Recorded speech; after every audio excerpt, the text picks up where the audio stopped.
Mukhang malapit na ang laban na. Nagtitraining. Tinitraining siya ng kanyang coach. Ayan o. Inik.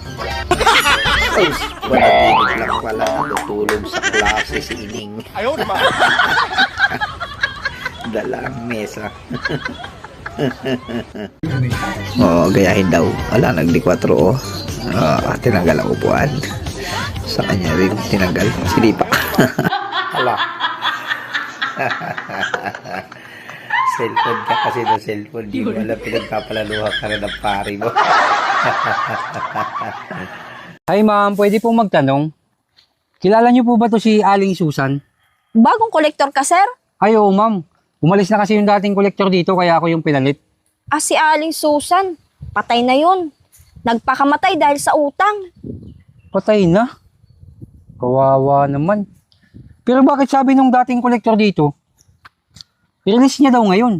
Release? Oo. Ay, sir. Ako si Susan. Nagjo-joke lang ako kanina. Ikaw si Susan? Oo. Multo! Sir, joke lang. Joke lang. Kung ako nakaka-release.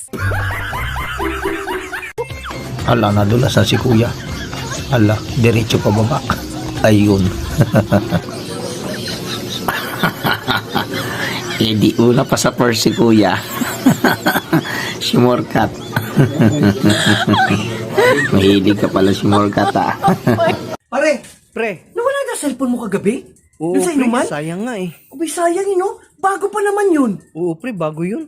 Nako, hindi lang ako naunang umuwi pre, tapos nakita ko yung nagnakaw, bugbog sarado sa akin yun. Sigurado pre. May suspect na ba? Wala pa nga eh. Yun lang, marami kasing tao doon pre. Kaya nga eh. Pre, sa akin na lang yung charger mo. Naku, wag, bibili pa ako ng bagong cellphone pre. Bibili ka pa? Yung password mo sa cellphone, sa akin na lang. Ha? Anuin mo yung password? Di mo naman magagamit yun eh. Wala ka ng cellphone. Akin na lang.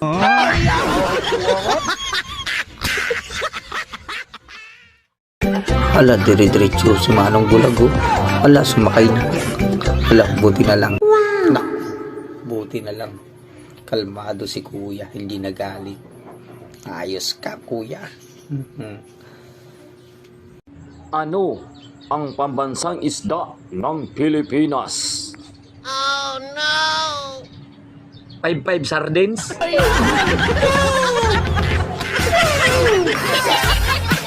Wow, ang sweet. Nagpaparamdam na talaga ang February 14. Hala, pinalitan.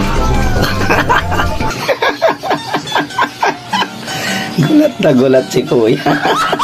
Akala niya kaway pa ng girlfriend niya. Aray po. Ako ang padre de pamilya dito. Hindi mo ako pwedeng